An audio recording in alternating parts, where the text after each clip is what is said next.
Tervist! Me oleme Pärnus. Me oleme Eesti Konservatiivse Rahvaerakonna staabis, täpsemalt koridoris. Minuga on siin EKRE Loksik, linnavolikogu saadik, revisjonikomisjoni esimees.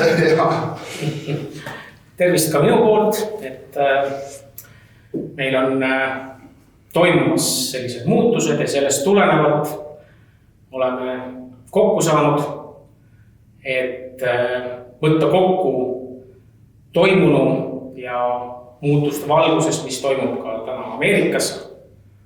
Peame silmas siis Ameerikas uut presidenti, kes siis astub ametisse juba ülehomme. Ja sellest tulenevalt Eestist on ainult üks poliitiline jõud, keda siis Donald Trump on kutsunud oma ametisse astumise tseremooniale. Ja sellest vaatest, mis nüüd Eestis ja ka sealhulgas ka Pärnus toimuma hakkab, püüame natuke lahata.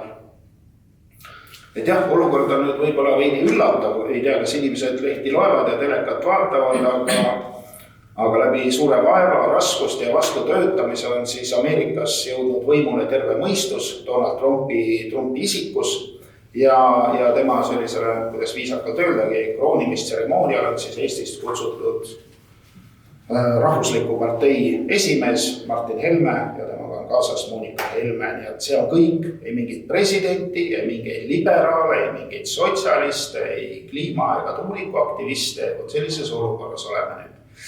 Ja selles olukorras me siis üritamegi nüüd jõuda selgusele, mis toimub, mida teha ja mis juhtub edasi.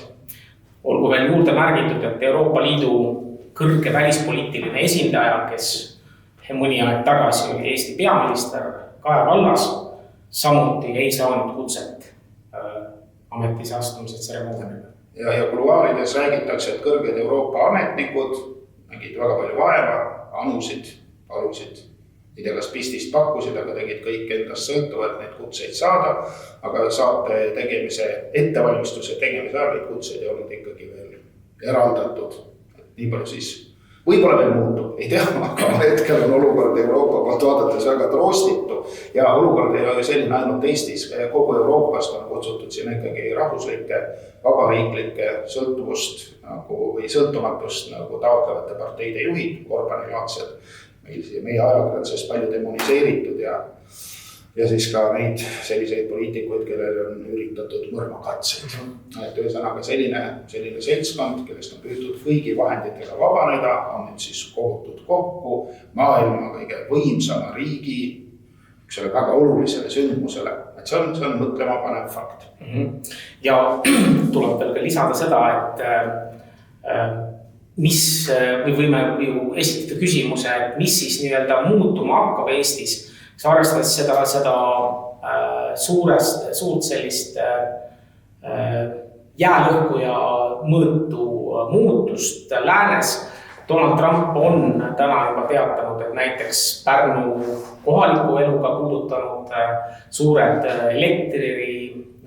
roheelektri projektid pannakse seisma, ühtegi suurt elektrituulikut, mille mõju inimeste tervisele ei ole veel läbi uuritud. Ta ei ehita, see mõju võib olla ka Euroopas, näiteks Saksamaal. Üks populaarsemaid poliitilisi jõudusid ja nende juht on ütelnud, et nad võimule saades neid elektrituulikuid ei ehita. Ja kõike seda arvesse võttes, mis siin Eestis saama hakkab. Kuidas sulle, Sven, tundub, et minul on jäänud mulje selline, et mitte ainult Eesti, vaid üldse Euroopa riigid, Saksamaa sealhulgas ja eriti Saksamaa on vasallriigid. Nad teevad seda, mida Ameerikas kästakse, sellepärast, et nõrgem peab ikka tegema seda, mida tugevama targem ütleb. Ja nüüd see tugevama targem on muutumas. Trumpil on muidugi tehtud teadaolev 2 atendaadikatset, ütleme siis nagu snaiperrelvade tüüpi nagu vahenditega ja nüüd on politsei andmetel tulnud välja, et on tehtud veel 2 atendaadikatset, üks siis matšeetega ja üks siis nagu auto õhku laskmise mingi laadne üritusele, et ka need üritused läksid halvasti. Et süvarik ei jäta, rapsimine käib edasi, see näitab, kes on see vastaspool, kui julm, kui alatu, mis iganes terrorit ja mida kõike nad ei kasuta, me oleme lehti lugenud, näeme, kuidas kõike valetatakse, eriti just konservatiivide ja Trumpi kohta. Et selles mõttes see võitlus võib-olla ei ole veel läbi, me ei tea täpselt, et ärevus on õhus, aga aeg on jäänud väga vähe, nii et inimkonna vaenlastel võib-olla siiski ei õnnestu valla päästa maailmasõda või jumal teab millist õudust. Et loodame, et kõik läheb hästi, et võim vahetub ikkagi seaduse raames ja viisakalt. Trump on ka teatanud, et see tseremoonia viiakse läbi nagu nüüd mitte avalik lahtise taeva all, vaid nagu ruumides sees. Võib-olla on seal turvakaalutused, võib-olla on seal tõesti külma ilma ootus, nagu seda seletatakse. Ettevalmistused käivad ilmselt mõlemil pool väga tõsiselt. Et sellises olukorras me praegu oleme. Ärevus on väga suur, lootused väga kõrgel. Ja kindlasti Trumpi, kui nüüd need loetud päevad või tunnid isegi, kui ametisse astutakse järgmise nädala alguses või kohe algava nädala alguses, siis need muutused saavad ilmselgelt olema ka Eestis. Selle valguses meil oleme Eestis olukorras, kus senine liberaalne maailmakorralduse kohalik esindus on püüdnud oma muutusi ja oma võimu teostada ainult maksu tõstmiste läbi ja selliste kohalike võimaluste kinnikeeramise läbi, siis ilmselgelt on siin märgid, et see hakkab muutuma. Ja kas või tuua välja eelarve küsimus, meil on põhjendus ju, miks uued maksutõusud sellel aastal ja ka eelneval aastal sisse viidi Eestis tervikuna oli seotud siis ikkagi nende roheliste eesmärkidega. Et kui need juba kõrvale jätta, siis meie võiks öelda isegi, et riigieelarve maksu puudujäägist jääb üle, tekib ülejääk sellepärast, et see on juba suurusjärk umbes 2 miljardit eurot, mis on rohepöördele ja sellega kaudselt seotud suurprojektidele. Ütleme, et tegelikult need roheprojektide rahad on üüratud. Praegu ei oska öelda, kus see nagu kirjas oli, et üks number, mida Euroopa Liit siis lubas, et Eesti võib anda abi, riigi abi, mitte Euroopa raha, vaid maksumaksja raha, kogu sellele tuuliku möllule 2,6 miljardit. See on ainult üks otsus, üks raha. Ja kui ma nüüd midagi sassi ja minu meelest oli see nii, et mingi 5-6 aasta plaanis on eraldada veel 16 miljardit. 16 miljardit, palju meie riigi eelarve? Natuke suurem, eks ole. Et praegu pane see 2,5 miljardit juurde, pane juurde, ma ei tea, kindlasti on seal veel midagi, see on hoomamatu. Et kui see nüüd, ütleme tänu Trumpi nagu võimule, nagu see poliitika ära lõpeb, ega see ei ole Eestist alanud, see rohepoliitika. See on tulnud meile kõrgelt ja kaugelt ja kui see nüüd kõrgel ja kaugel lõpeb, siis peaks ta lõppema ka meil. Ja kuidas need Euroopa asjad saavad käima, on näha. Seda on 22 veebruar, on Saksamaa valimised, kus on väga tugev alternatiiv, mis iganes für Deutschland, saksa keel on mul olemata. Aga saate aru, et seal on üks vastaline partei, mis on väga populaarne. Ja kuidas siis nüüd, kuidas Saksamaa läheb? Saksamaa on ikkagi Euroopa juhtiv riik.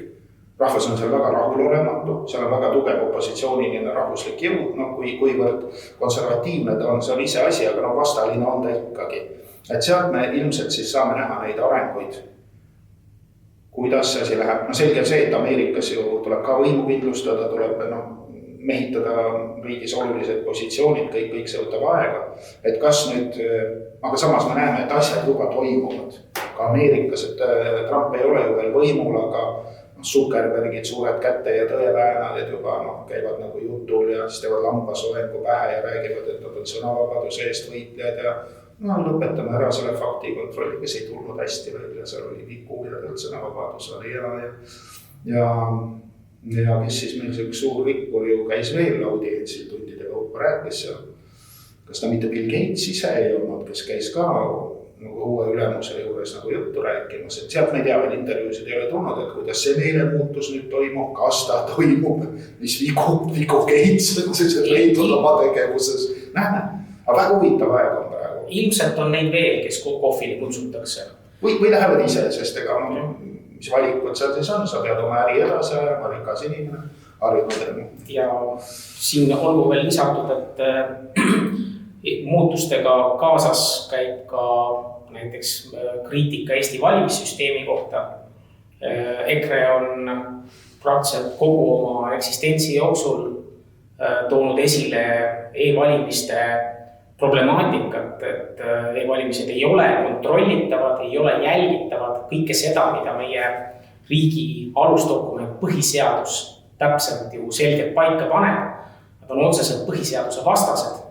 Täna on 20 aastat Eestis neid e-valimisi tehtud ja üllatus, selle aja jooksul on Eestis olnud väga suured muutused, mitte küll inimeste heaolu kasvu osas, vaid me näeme ikkagi sellist kihistumist, ebavõrdsuse kasvu ja täna ka otseselt majanduslangust, mille eesotsas on siis ikkagi Eesti selline liberaalide lipulaev Reformierakond ja sellest tulenevalt need e-valimised, mida on Donald Trump on ka ütelnud, küll tema on eeskõneleja ka Elon Musk, et e-valimised lõpevad, mis viitab sellele, et ka sallriigid võivad ja peavad hakkama seda siis jälgima, mis tõttu on ka Eestil aeg see e-valimiste süsteem nii-öelda siis ikkagi kõrvale tõsta ja minna seaduslikku teed pidi. Et kui ma eksi, veebruaris on tulemas siis OSCE missioon, kes sellest valguses hakkab ka nüüd revideerima e-valimiste toimumist ja seaduspära, eks me siis saame näha, mis seal. Et see on Euroopa julgeoleku ja koostööorganisatsioon ja selle üks inimõiguste allorganisatsioon siis saadab siia missiooni just hindama e-valimiste nagu õiguspärasust ja nad ei tulnud siia mitte omal initsiatiivil, vaid kirja peale. Selle kirja saatis EKRE liige, Eesti Riigikogu aseesimees ja selle kirja peale siis Alleri kirja peale see missioon ongi siia tulnud, nii et seda kirja võeti tõsiselt. Kui oleks arvatud, et see on mingisugune nalja jutt, ei oleks keegi siia ametnikke saatnud, ametnikud on tulemas ja on antud Eesti riigile teada, et siis kõrged ametnikud, Riigikogu ja kes seal kõik olid, peaksid olema valmis nüüd koostööks, sealhulgas Riigikohus ja kõik asjasse puutuvad institutsioonid. Et see saab olema päris põhjalik, ma saan aru selle, kellega see missioon kohtub, et nad ei tule lihtsalt mingi arvutit vaatama, nad ikkagi räägivad ka rahvasaadikutega, räägivad kõrgete riigiametnike ja kohtunikega, et see tundub olevat põhjalik. Muidugi, kui kõrged lootused nüüd esitada ühele globalistide organisatsioonile, see on ise asi, aga nagu me näeme, Zuckerberg muutub, võib-olla muutuvad ka teised globalistid. Et selles mõttes jälle, et me ei saa nüüd öelda, et kindlasti tuleb tulemus, aga me ei saa ka kindlasti öelda, et seda tulemust ei tule. Et jälle väga põnev, väga oluline küsimus Eesti elus, mis vajab lahendamist. Ja praegu me näeme, et teoreetiline võimalus seda e-valimiste nuhtlust likvideerida on olemas. Jah, et selleks ajaks, kui missioon siia tuleb, on Trump olnud võimul juba suurusjärk umbes 6 aega ja natuke vähem, aga selle käigu sees on juba näha, missugused muutused siis on Ameerikas toimumas ja mis mõjud on selles siis Euroopasse. Ja ilmselgelt peavad ka siia tulnud missiooni liikmed arvestama juba muutunud oludega. See, mis on siis toimunud teispool Atlandi ookeani. Lisaks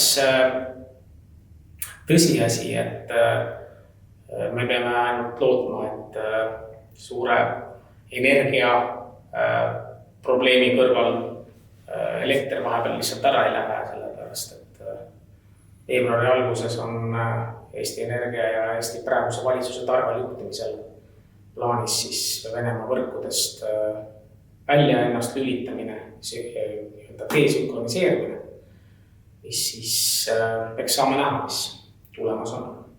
Lihtsalt kommentaari mõttes öelda, et me ju teame, et need elektriasjad, mis Eestis tehakse üldiselt väga hästi välja ei tule. See pöörus meile hästi välja, see on katastroof. Roheenergia, see on teine katastroof. Loodame, et kolmandat katastroofi ei tule. Me saame Saksa valimisi jälgida ikkagi televisioonist ja internetist, mitte oodata, kuni postituhi toob kirja või postil on postkaarti. Aga see võimalus on muidugi ka olemas, teades meie ametnike vastutust ja pädevust. Vähemalt nad oskasid valida kõige parema aastaaja selles mõttes selle välja lülitamiseks elektrivõrgust, et kui see oht on, kindlasti ei tea, kuidas see läheb, et riskidega tuleks ju arvestada, kui ametnikud valivad tõesti kõige külmema aasta ja räägib see 1-2 võimalusest, et tegemist on kas väga rumalate inimestega või siiralt pahatatlike inimestega ja kumbki ei ole tähtis, kummad nad on, kumbki neist ei sobi riiki valitsema, et selles mõttes võiks otsida uusi ametnikke magale töökohal. Loodame, et meie kõrgemad ametnikud muutuvad.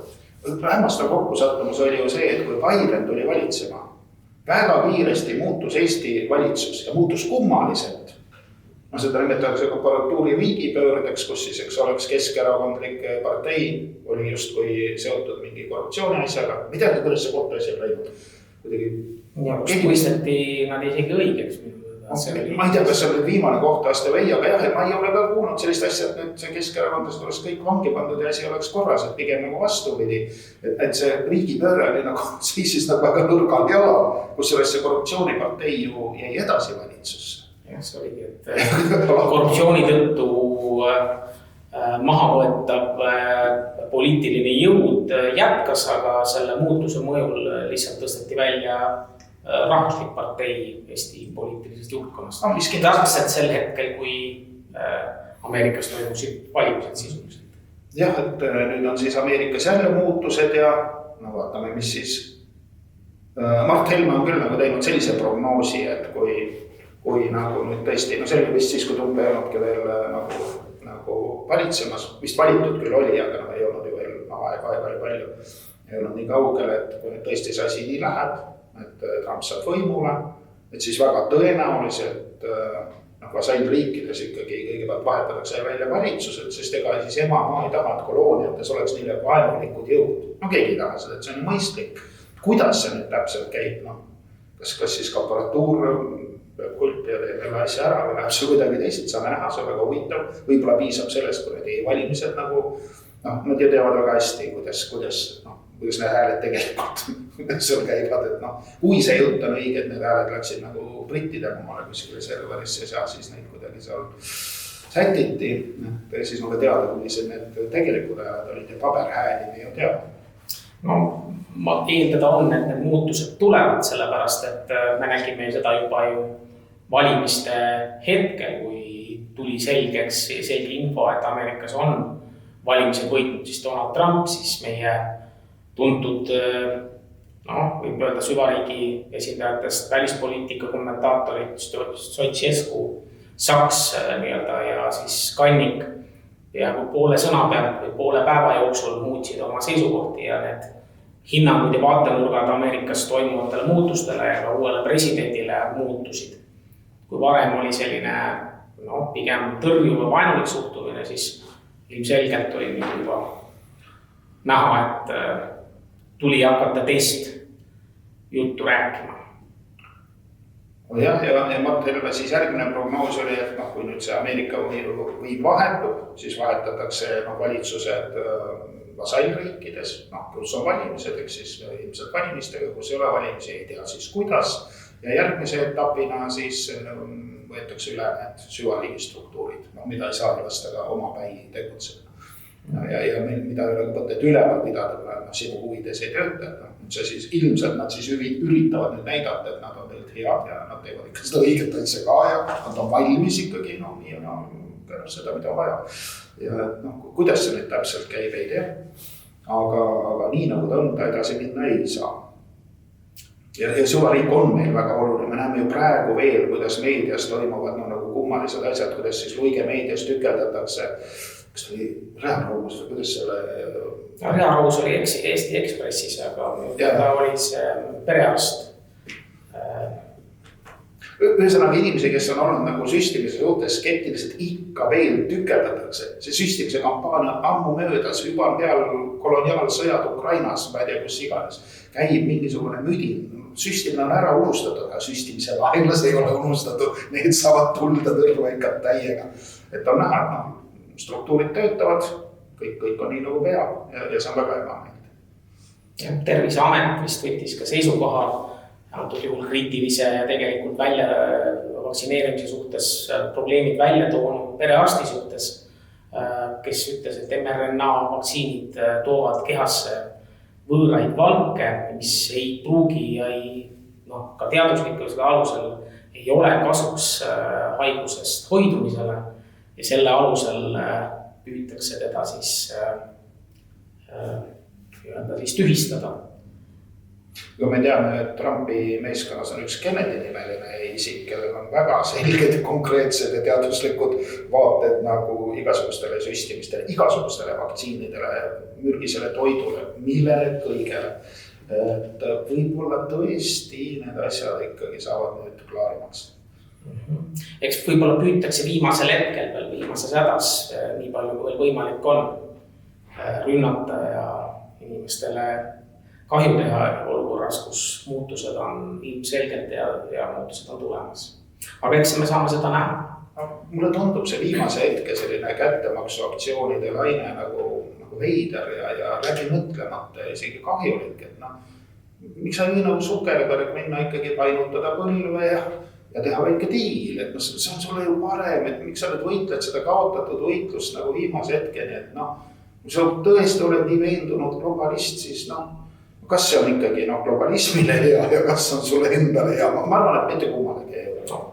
Zuckerberg läks ja mitte nüüd kõige ausamate silmadega ilmselt vaatas siiralt otsa ja ütles, et teda oli sunnitud kõike seda tsensuuri ja sotsiaalmeedia tühistamisi läbi viimaseks, muidu oleks ka tema sattunud löögi alla.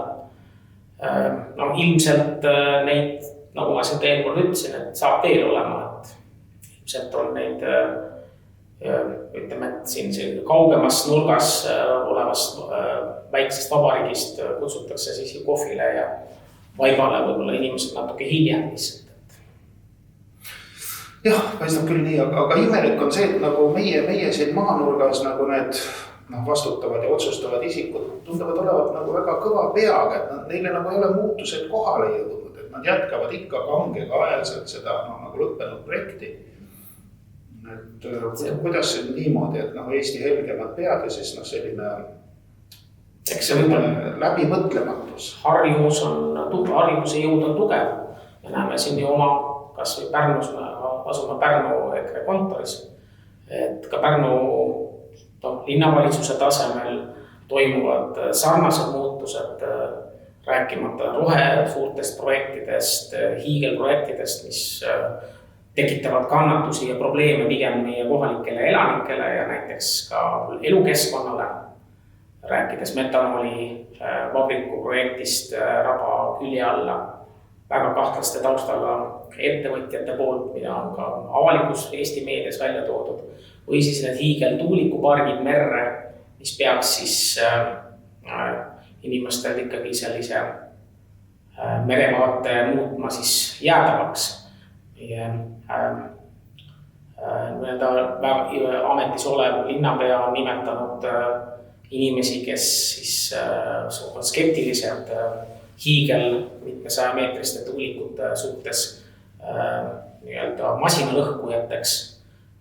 Kunagi vist Inglismaal oli selline ludiitide liikumine ja nimetas, et kes näevad nendest tiivikute või elektrituulikute tulukestes saatana silmi. Et see on ka selline omaette tase, mis siis sellist Pärnu kohalikku elu mõjutab. Jah, mina elan suviti Saarde vallas, kus tuulikud on seal natuke rohkem kui 3 kilomeetri kaugusel, need suured pirakad.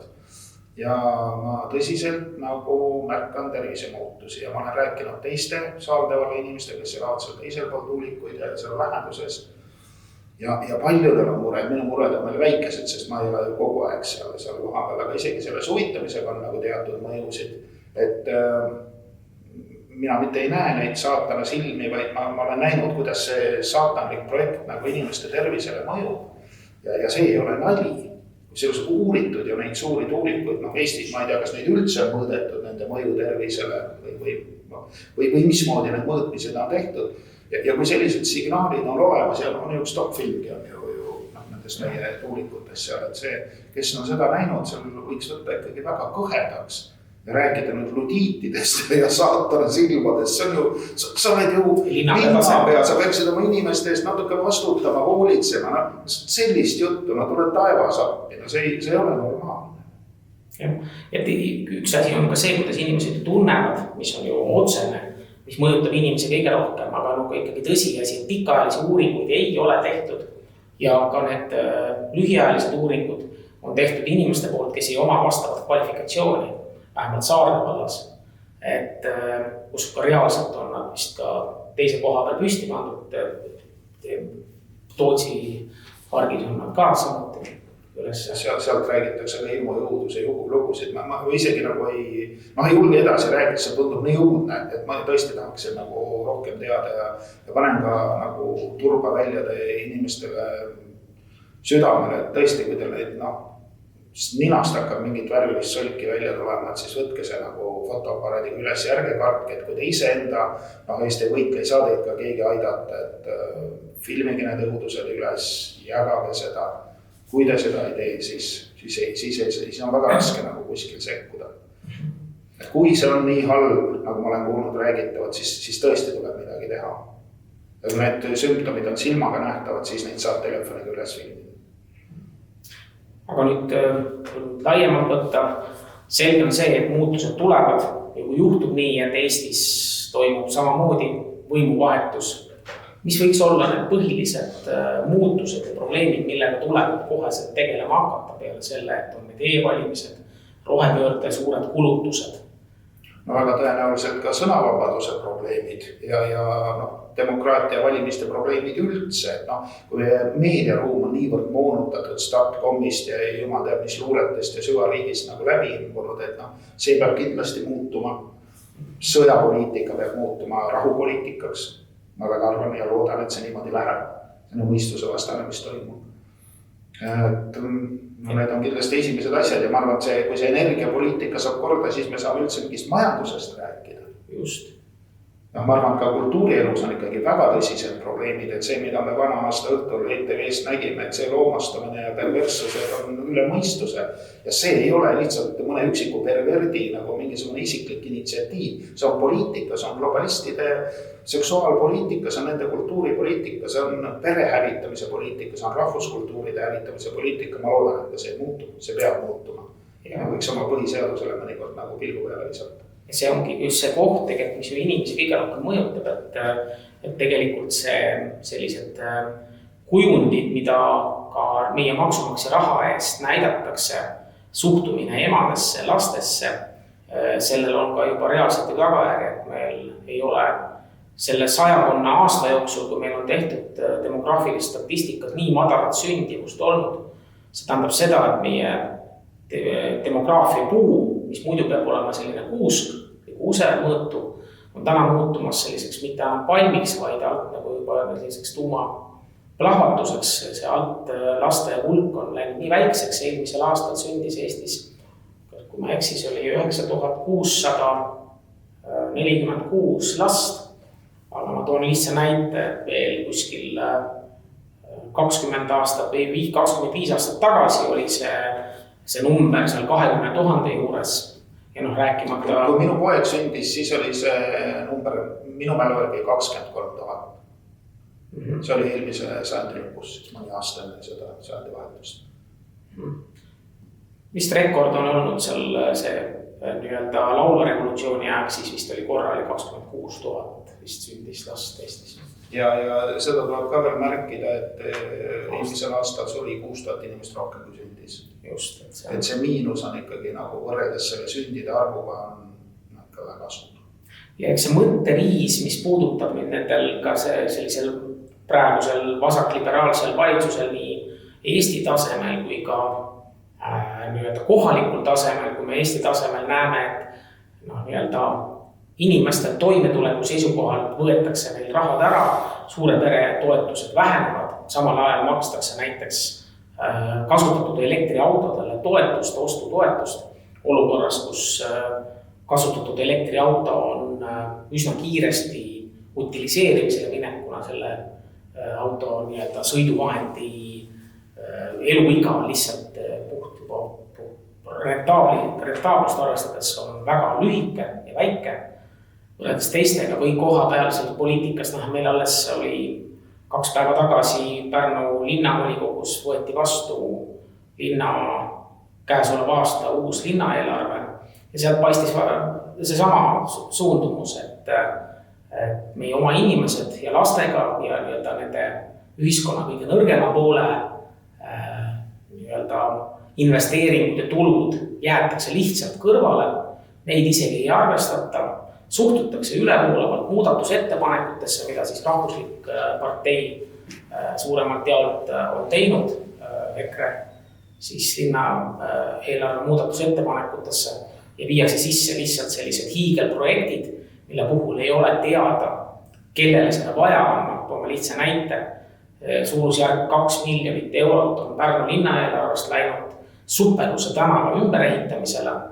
Sellepärast nagu reformierakondlased abilinnava on ütelnud, et ta valmistub linte lõikama.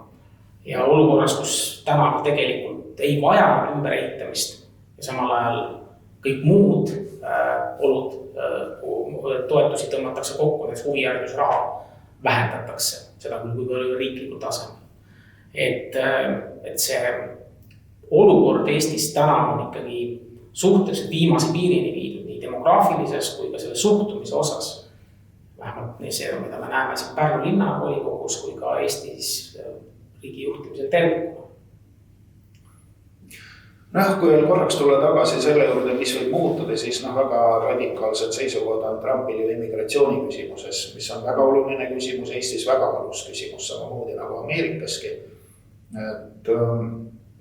Kui see asi on läinud ikkagi nii kaugele, et sisuliselt nagu igaüks võib tulla üle piiri ja teised riigid kasutavad seda kurjast ära, tehes oma vanglad tühjaks tingimusel, et need retsidivistid siis lähevad lihtsalt riigist ära, kus neid oodatakse. Antud juhul Ameerikasse, kunagi tegisid ju Kuuba, kes lasi oma kurjategijatel vanglast välja, juhul mõned lähevad riigist ära, lähevad Ameerikasse. Et seda on olnud varem ja kui hea tulemus sellel saab olla, mitte mingisugust. Ilmselt mõjutab see ka Eesti valitsuse poliitikat, kes valmistub täna Rootsi valdavalt värvilisi kurjategijaid ja suurmitärne kurjategijaid vastu võtma meie suurtesse hiigel tühjadesse vanglatesse, olgu veel öeldud, et irooniline on see olukord just sellepärast, et meil on ehitatud viimase 15 aastaga väga suured vanglakompleksid, kus juures nende täituvus on väga väike, samal ajal ei leita raha näiteks maakoolide käigus hoidmiseks ja lapsed peavad käima koolis ka väiksemad algklassi lapsed seal kaugemalt isegi mitmekümne ja 30-40 kilomeetri kaugusele. Et see näitab ka sellist suhtumist ja prioriteete, mida praegune valitsus siis teeb. Et kui me lähtume ainult sellest, mis on kellegi isiklik huvi, mitte üldine kodanike huvi, siis tagajärjed ongi need, mis meil täna kätte jõud. Eesti on juba 3. aastat sisuliselt kõige kiiremini langeva majandusega riik Euroopas. Ja siin alles 3 kuud tagasi tuli Ameerikast USA selline sõltumatu meediauuring, mis tõi välja elatustaseme, mis arvestab siis inimeste elatustaset kõikides elu etappidel, näiteks kas pensioniealine ja lastega pered ja kõik. Ja selles olukorras, kus varasemad uuringud seal aastal umbes 2000 ja aastatuhande vahetusel, oli Eesti Ida-Euroopa kõige seal edukam riik, taheti saada veel 5 jõukama riigi hulka, siis täna oleme kukkunud isegi Venemaast tahapoole. See tähendab seda, et Eesti on seal nendest näitajates Ida-Euroopa lõpus, ainult Slovakkia jääb meist maha ja Ukraina, aga Ukraina on sõdiv riik ja Valgevene oli ka. Ja ei Valgevene ega Ukraina ei ole Euroopa riik, Euroopa Liidu riik, teine keskkond ja neil ei saa päris samasuguseid nõusid esitada. Et meil oleme ikka selles õndsas tegevas ühenduses, kus on hea. Ja me oskame selle ühe katla ääres seda lahjat suppi keeta, mis on täielik fenomen. Ja see on veel selles mõttes huvitav, et üsna suuremal hulgal juba inimestel on kohale jõudnud ka valikute küsitavus. Näiteks, et kui me küsime, et kuhu me peame mingisugust investeeringut tegema, et kui me investeerime ja paneme maksuraha haridusse, siis see toob meile laiemalt tagasi, sellest tulevad targemad ja teadlikumad inimesed. Või kui me toetame peresid ja lapsi ja emadust tervikuna, siis see aitab meil edasi kesta, nii nagu meie põhiseaduse sisuline preambul ette näeb Eesti rahva, keele ja kultuuri säilimine läbi aegade. aga samal kui me näeme, et isegi Leedu ja Läti näiteks ebamääraselt sissetulekut või kasumit omavad pankadele määravad siis maksu, kes on siis tänu siis pankade vahelise intressi kõrge seisu tõttu saanud täiesti mitte planeerimatult suurt tulu, siis Eesti põhimõtteliselt nii eelmise peaministri Kaja Kallase kui praeguse Kristen Michali juhtimisel põhimõtteliselt pankasid ei maksusta. Ja tagajärjeks on see, et see võetakse just nende inimestelt, kes on niigi väga raskes olukorras. No, näiteks riigi edukust ju hinnatakse selle järgi, kellel väärtusi võetakse. Kas võetakse jõukamatelt need, kellel selle raha hulgu ei oma suurt tähtsust kui panga omanik. Pangad teenivad, kes siin üle-eelmine aasta teeniti €1 miljard, kui sealt 300 miljonit ära võtta, ei ole väga suur kahju neile. Aga kui inimestelt, kes käivad iga päev autoga tööl, automaksuga võetakse ära suurusjärk 225 miljonit, loodetakse sellest saada, siis see on raha äravõtmine just nendelt, kes seda kõige rohkem vajavad. Ehk need inimesed, kes püüavad ellu jääda ja kellele võib-olla see praegune ühiskond veel praeguses mingil määral veel tugineb. Et sellised valed valikud, seda me täna siiamaani oleme näinud, aga õnneks on see nüüd muutumas. Sõber Lauri kogu aeg seletab mineda, kes on õige üle, aga tema ütleb, et kuule valitsus ei saa ju pankasid maksustada sellepärast, et e-valimiste väga oluline lüli, sertifitseerimiskeskus, kuna erapanga oma.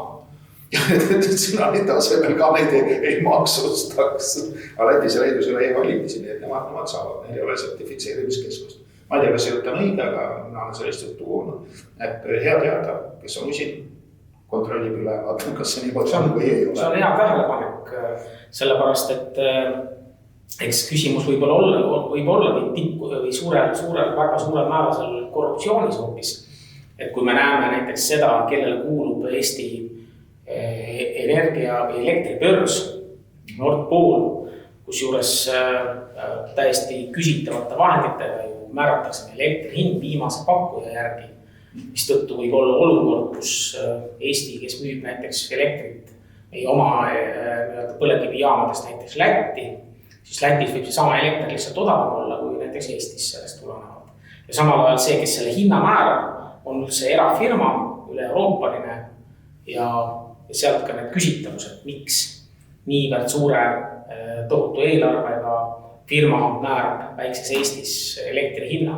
Energia hind on oluline sellepärast, et kui me aasta alguses nägime olukordasid, kus Soome ja Eesti elektri hinna erinevused olid stabiilselt 100-kordsed, see oli küll mitte päevade jooksul, vaid olid seal ikkagi mitmed ööd ja mitmed päevad. Siis olid kaablid terved veel. No ja see oli vist aasta vahetuse võiku, et 100-kordne hinna erinevus näitab ju seda, kuidas kohalik tootja peab ellu jääma. Kui sa küpsetad saia Soomes või küpsetad saia sealt samas teispool lahte Tallinnas, Helsingi või Tallinnas, siis ilmselgelt see annab ühel hetkel tunda. Ja selles ei ole mingisugune looduskatastroof, mida ei saa ära hoida. Väga lihtne oleks asi kontrolli alla võtta ja mõistuspäraselt nagu tööle panna. Või siis üldse seal müüa ainult ülejääke, mitte niimoodi, et nüüd kogume elektri ära, ostad 100-kordse hinnaga tagasi, või kuidas see meil käib siis? No jah, seda korruptiivset ja probleeme näeme muide ka siin samas Pärnu linnavalitsuses, olles ise revisjoni komisjoniga tegev mitmel pool, millele võib-olla hiljem tähelepanu pöörata, aga et kas või näiteks, kui me räägime automaksust, siis kui ma eksi, kõige suurem valitsuse erakondade toetaja oli Bolt Eestis, kes otseselt peale eelarve vastuvõtmist avaldas lootust, et inimestel nüüd ikkagi auto hoidmine muutub kulukamaks ja rohkem hakatakse rentima. Nende äri läheb üles. Ja nende äri läheb paremini, et seda võib vaadata sellist korruptiivselt suunatud toetusmehhanismi, et on endale ostetud lihtsalt üks maksutõus, mis toob see raha sisse. Ja loomulikult me näeme selles Klaus Schwabi ja teiste globalistide kommunistliku plaani, mille järgi inimestel ei ole omandit, aga sellest on nad õnnelikud. Et see eraomandi nagu maksustamine ja ma ei tea, igas mõttes, nagu meil siin Pärnus nügitakse autosid linnast välja või tehakse see parkimiskord nagu inimvaenulikuks. Ainult selle mõtteks autod linnast välja. Et see auto pidamise keeruliseks tegemine maksude ja Tallinnas on üldse täielik hullumaja. Seal vist oli ühtegi inimest, kes oleks rahul liikluskorraldusega. See kastiratturite terror on seal üle mõistus, et meil Pärnus on veel enam okei.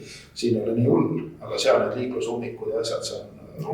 Ja ma ei tea, kas see üldse keegi nüüd karistab.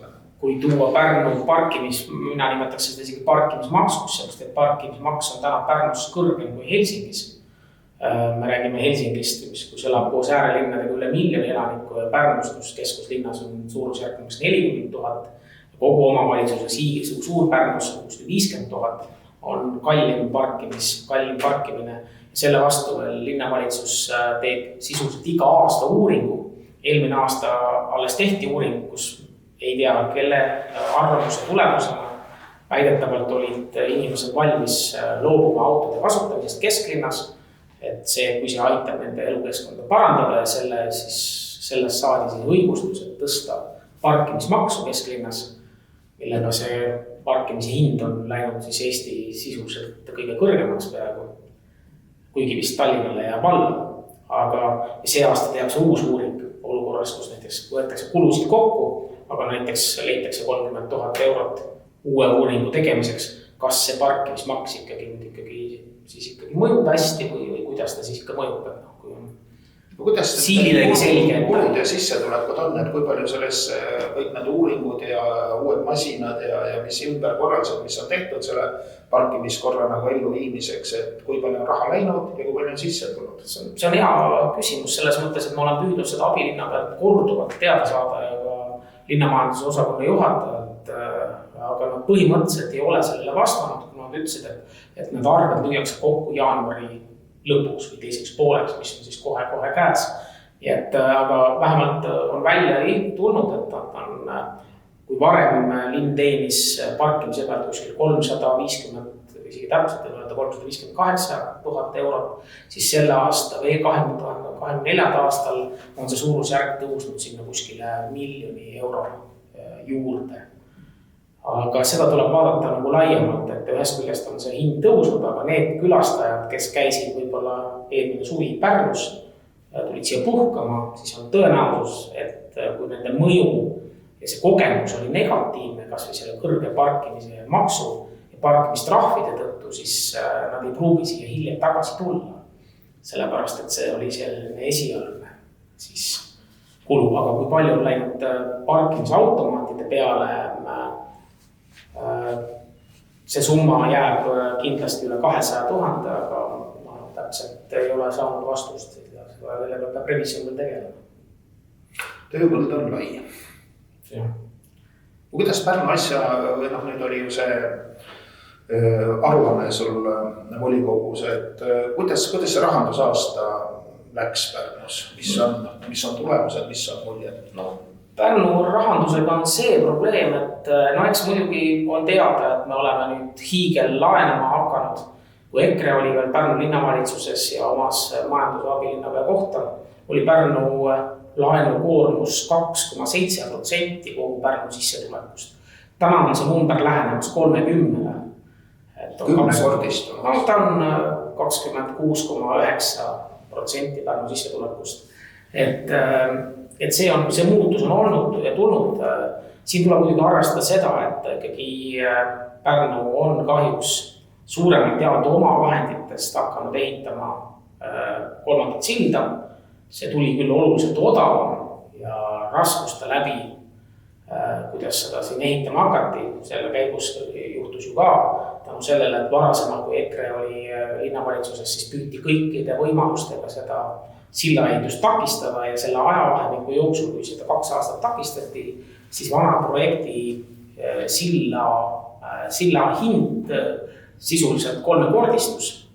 Ja tagajärjeks oli see, et see praktiliselt tuli selle pärast kõrval tõsta ja linn kandis veel ka suurusjärgus 600 000 euro tõttu kahju Sellepärast, et kogu vana projekt ja see teetöö tuli lihtsalt maha kanda. Ütleme, et lihtsalt sellise poliitilise kiusu ajamise, et sinu poliitiline vastane ei saaks silda teha ja silla ehituse au endale võtta, siis tuli teda takistada, seal Riigikogus, kus iganes see tegevus siis käis ja tulemusena läks sild siis 3 korda kallimaks, mis see rahanumbrites siis teeks, mis ta enne oli ja mis ta on? Ta oli algselt varasem sillaprojekt Luik, mis oli siis 3 kaarega ja tõenäoliselt kaunis sild oleks tulnud Pärnusse, see 3. sild.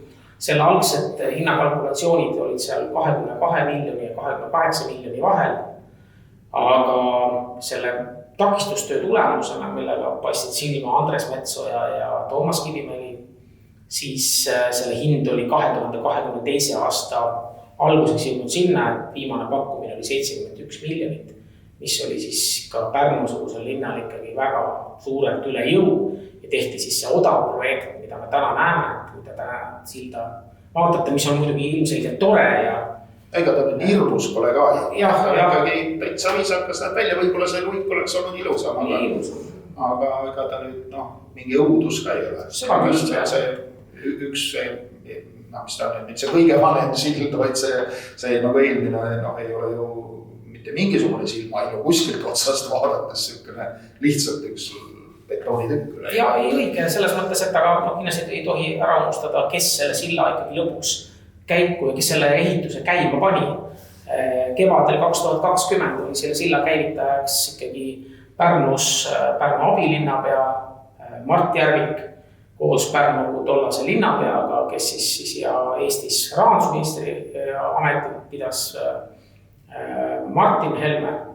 Ja sealt pandi selle silla ehitusele hoog sisse, see, et vahepeal olid takistused, on tulemus lihtsalt selline, nagu ta täna on ja eks me näeme ikkagi seda lõppresultaati ikkagi positiivselt, et valmis ta ilmselgelt ikkagi saab. Mis oleks neid silla mõtteid ja plaane on ju tehtud minu mälu järgi kuskil 30 aastat, kui mitte rohkem. Jah, ma ajalooõpetajana ma pean siin ikka lisama, et esimest korda tuli arutelu alla 3. sild, ta küll oli natuke teise koha peal. See oli 1974 aasta sügisel, vahetult enne seda, kui uut silda siis oli just kohe valmis saamas see, mis siis ehitajate teelt Papiniidu suunas liigub. Et sisuliselt üle 50 aasta on räägitud siis juba 3. sillast, nüüd on siis 2 inimpõlve. 2 inimpõlve, just. Aga tehtud ta sai, sest teht on ikkagi olemas, seal käivad lihtsalt viimistlustööd, jalakäijate mingid asjad ja valgustused ja mingid silla ääled asjad, aga see kaar on ikkagi üle jõe ja võiks üks põhitööd on tehtud. Jah, ei, selles mõttes on tore. Pealesõidud, mahasõidud, need on juhitatud, need jalakäijate osad, need õpid asjad, mis seal siis on, need liftid on. Tore on see ikkagi, et ilmselt 21 juuni saab silla avamist näha. Kindlasti lindilõikajad on kindlasti natuke teised inimesed, mitte need, kes selle silla ehituse käiku andsid. Aga tähtis ei ole võib-olla see, kes linti lõikab, vaid see, kes ikkagi midagi ikkagi ära tehtud saab. Ja aga muidugi tuleb arvestada siin Pärnu puhul seda, et Pärnu laenukoormus on kasvanud ja need kulutused on kasvanud seoses siis selle silla investeeringuga, mis on põhiline. Aga selle sisse peidetakse väga palju selliseid poliitilisi investeeringuid, mille otstarbekus on küsitav ja mille puhul jääb kahtlus, et vahetult ennem tulevaid valimisi on lihtsalt võimalik seal avamas käia. Üheks selliseks on näiteks Suur-Pärnu omavalitsuse külakeskused või sellised alevikeskused, näiteks Audru keskväljaku ehitamine 1,75 miljoni euro eest olukorras, kus muidu inimestele toetuseks minevaid summasid vähendatakse ja toimetulek on raskemaks läinud. Kusjuures kohalikud elanikud ei saa aru, miks seda tehakse ja on vastu, kogutakse isegi allkirjasid ja samal ajal kellelegi on ta ikkagi kasulik ja sellised otsused lihtsalt vastu. Ehitajal on ta kindlasti kasulik, ehitaja teenib kasumit, inimesed saavad tööd, aga nad ei ole hindelt kohalikud inimesed. Ja poliitikul on siis selline hea tegija roll, et sa vireled küll ja raha me sulle anda ei saa, aga tule oma kurva eluga siia meie linnaplatsile, siin on uus pink, istu, tule elust rõõmu, ega nii halb ei olegi. Et sellised probleemid linnas nii on, et valikute küsimused, need summad, mis peaksid minema rohkem nii-öelda meie edasikestmisele lastesse ja peredesse ja ma toon lihtsa näite, EKRE on olnud juba korduvalt linnavolikogus ju teemaga, et sarnaselt Lõuna-Eesti, Võru ja siis ka siin Tõrva omavalitsusega hakata maad kruntima siis lastega peredele, et tuues siis selliseid elanikkonda linnas või omavalitsuses noorendada ja tuua siia siis selliseid, kiirendada võimalust, et inimesed mõtleksid pere nii-öelda kasvu peale, kuna oma maa ja maja annavad kindlustunde, siis seda põhimõtteliselt on takistatud, isegi kui volikogus on see vastu võetud aastal 2022, on ta sisuliselt ikkagi kõrvale heidetud ja nüüd on ta ka juba pikaajalistest plaanidest praeguse linnavalitsuse poolt nagu kõrvale tõstetud. Aga volikogu on otsustanud, et selline asi tuleb, noortele inimestele saab neid krunte nagu anda, aga nagu seda rakendusseadust või seda tegelikku plaani või mis ta on siis planeeringut ei olegi, mis arvad, ei tulegi. See õiguslik küsimus on, et kui otsus võetakse vastu, siis linnavalitsus sellega tegeles. Aga ta tegeles ja jõudis järeldusele, mida täpselt me ju ei tea seda, ma olen küsinud. Aga ilmselt need järeldused olid sellised, et kuna see ei ole lihtsalt istuvale linnavalitsusele kasulik, siis on need projektid määramatusse tulevikku lükatud. Ilmselt nii kaua, kui EKRE uuesti võimule saab. Aga kui kaugele need projektid, kas mingisuguseid konkreetseid maatükke juba välja valiti või kuhu see töö need jõudis? Kui EKRE oli Pärnu linnavalitsuses lühiajaliselt koalitsioonis 2020 ja 2021, siis meil tuli töögrupp kokku. Esimesed 3 krundiga juba töö algas, olid esimesed pakkumised, inimesed kirjutasid. Ja siis toimusid 2021 valimised, mille järel toimus muutus. Ja pärast seda tekkiski segadus selles mõttes, et paljud inimesed, kes olid alguses aru saanud, et on võimalus saada krunt, nad kirjutasid nii mulle kui ka teistele Pärnu linnavalitsuse ametnikele aru saamata, miks nüüd poole pealt on kõik järsku katki jäänud. Et ta oli esialgu selline 3-krundiline prooviplaan, sellist suureni veel ei jõudnud. Isegi seda või seda, kuidas öeldakse, siis pilootprojekti ei saa. Pilootprojektiga just seoses sellega, et Reformierakond moodustas linnavalitsuses ja siis jäeti kõrvale.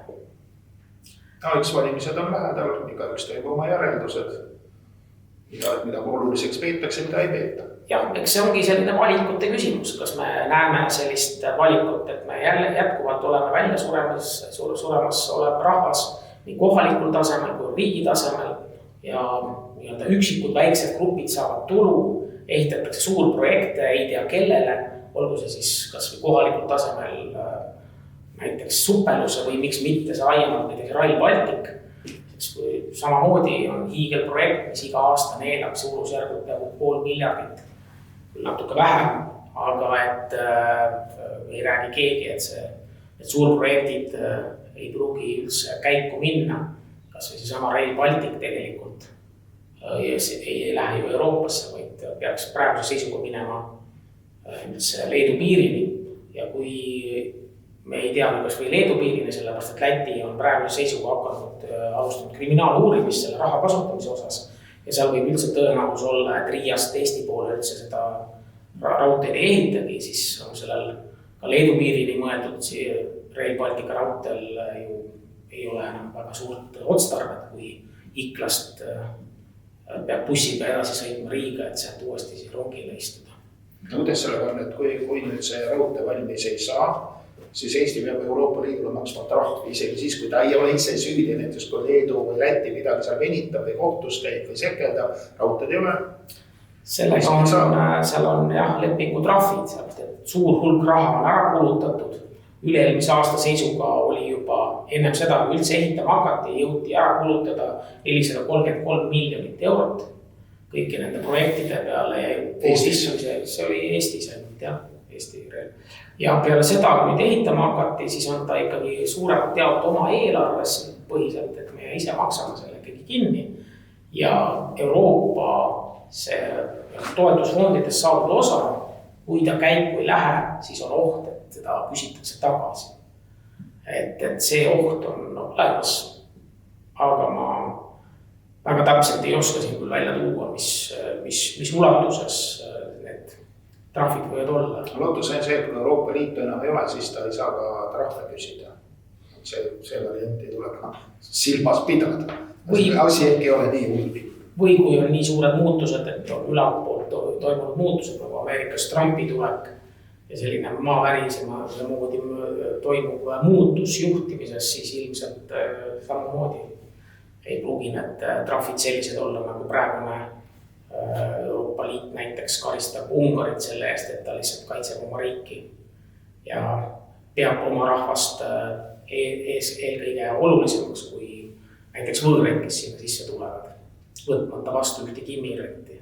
Mina mäletan, kui see immigratsioonilaine peatati seal Ukraina piiril, siis kus need olid sõjaväelased, kes andsid vande kaitsta tsivilisatsiooni. Mitte ainult Ukrainat või seda Ungarit ega Ungari rahvast, vaid tsivilisatsiooni. See kõlas nii hästi ja tegelikult see on ju päriselt ka nii. Et meil võiks ka keegi mõelda rohkem mitte ainult oma tasku täitmisele, vaid tsivilisatsioonile ja probleemidele, mis tsivilisatsiooni ees seisavad, sest metslus ja loomastumine on ikkagi väga tõsised probleemid. Ja ega laiemalt ongi see kaitsepoliitika küsimus, et inimesed tahavad oma kodu kaitsta siis, kui neil on mida kaitsta ja mingisuguseid elukeskkonda. Kui sul on elukeskkond, mida sa armastad, kus sa pärit oled, kus sind hoitakse, kus riik hoolib sinust, siis sa soovid seda kaitsta, kui sul on mida kaitsta. Aga kui riik sind ainult koorib maksudega, toob siia sisse võõrast rahvast, kelle tegevus ei ole oma piirkonda hoidev ja pigem ainult toetusi saab, siis need ka inimesed ei ole nii motiveeritud oma... Siis saab talle silmadega tuulikud, mis su tervise nagu ära rikuvad, et isegi kui sa tahaks rindele minna, ei saa, jalad ei kanna. Mis sa teed? Nii, kui me oleme päris peaaegu tunnikese juba oma saadet nüüd pidanud, et kas on mõned asjad, mis vajavad veel rääkimist?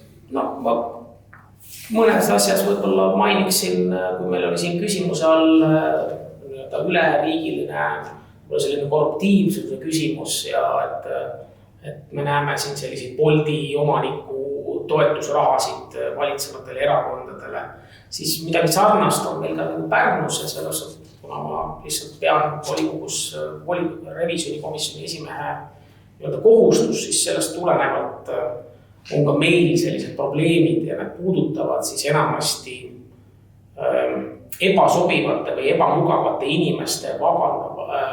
inimestest vabanemist siis linnavalitsuse süsteemis ja paraku nad on enamasti inimesed, kes julgevad probleemidele osutada vigadele ja nad täiesti ebaseaduslikult vallandatakse.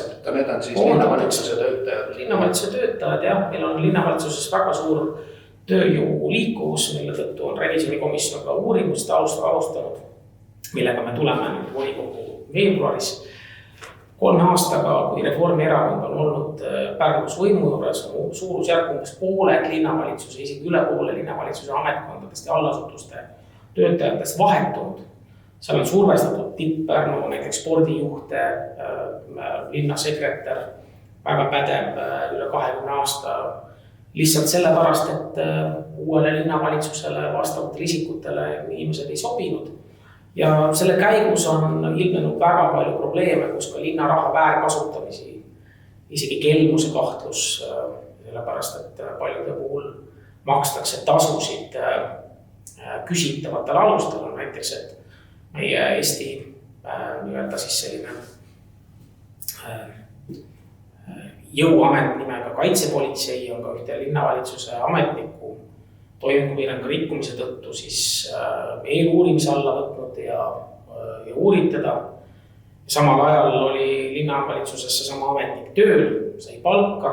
Ühesõnaga, et ta oli siis kinni peetud? Ta oli kinni peetud uurimise all, mitte otseses mõttes kinni peetud. Aga ikkagi ühesõnaga töölt eemaldatud? Töölt eemaldatud, tema teenistussuhe oli seisma pandud, aga talle maksti palka edasi. Ja nüüd ta siis koondati, makstes talle siis veel ka eeluurimise all oldud aja eest lisatasusid suurusjärgud seal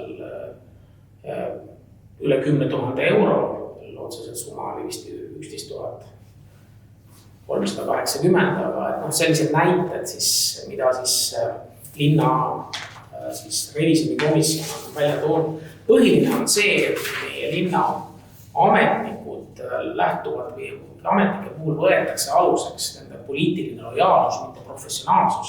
Ja tagajärjeks on see, mida me näeme näiteks planeerimises, kus Pärnu linnas tehakse selliseid otsuseid, kus sisuliselt planeerimise järelevalve ameti teenistuse juhataja ütleb, et tema sõna on tähtsam kui Eesti riigi kohtunikel. Kui kohus on otsuse teinud 3 korda, siis jõuab Pärnu linna ehitusteenistus ikkagi seisukohale, et kohus on ekslik ja et kohus ei ole õigeid otsuseid teinud. Et tagajärjeks ongi see probleem, et kui professionaalid eemaldatakse poliitilistel põhjustel, siis tagajärjeks on inimesed, kes kannatavad selle pärast, et ei ole enam ametnikke, kes peaksid oma tööd täie vastutuse põhjal tegema. Et neid näiteid on väga palju, alles siin üleeile tuli uudis, kus samamoodi selle sama planeeringu kohtuasja tõttu linn kandis järjekordselt 48 400 eurot kahju. Lihtsalt selle tõttu, et oma töö varasemalt oli tegemata jäänud. Kelle teed see olid sellise? No see oli ehitusjärelevalve teenistuse juhataja otseselt, kelle tõttu need juhtumid küll on olnud, aga et see on niisugune näide, kuidas Pärnus planeerides asju planeeritakse. Ütleme, võrreldes siiski Los Angelesega on Pärnus veel asjad hästi, linn ei ole maha põlenud. Seal on ka väga suvalinde linnavalitsus, lesbilised ja kes nad seal on teinud. Sellised liberaalide lemmikud, kelle üldse poliitiline võimekus ja linnajuhtimise pädevus on 0, aga sellest on nad oma ala väga viljanud ja usinad.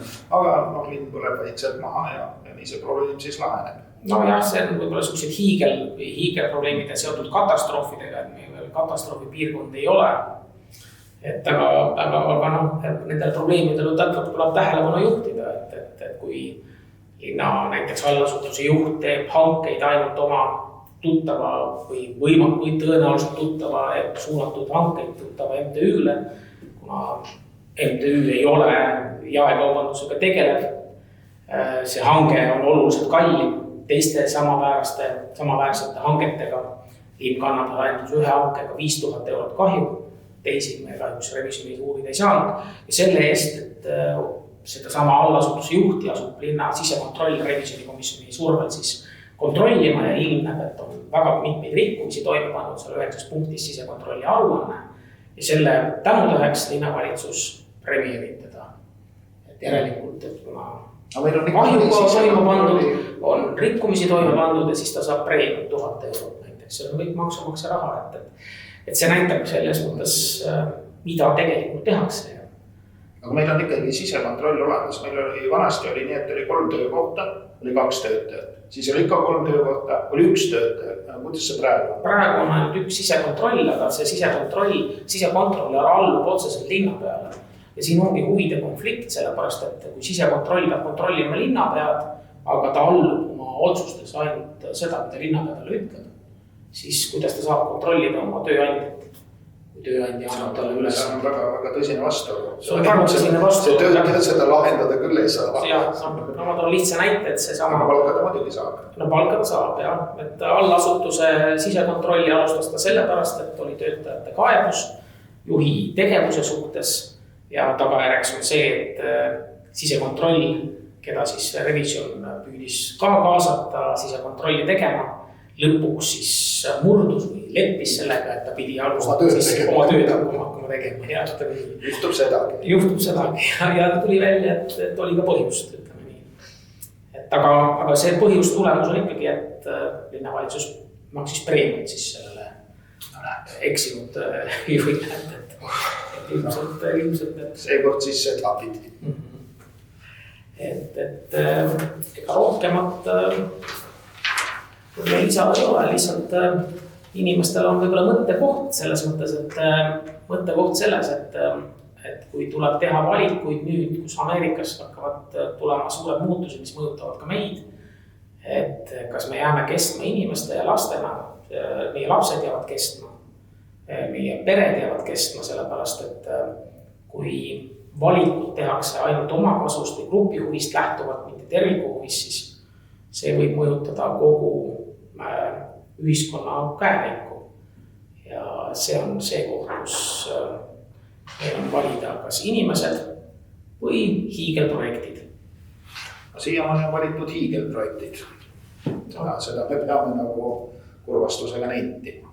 Aga loodame, et asi läheb paremaks ja loodame, et me teeme edaspidi seda tüüpi saateid ja saame kaasata ka teisi saadikuid nii linnavolikogust või mujalt. Ja loodame, et kohtume. Ja sellega on meie tänane etteaste läbi. Head päeva.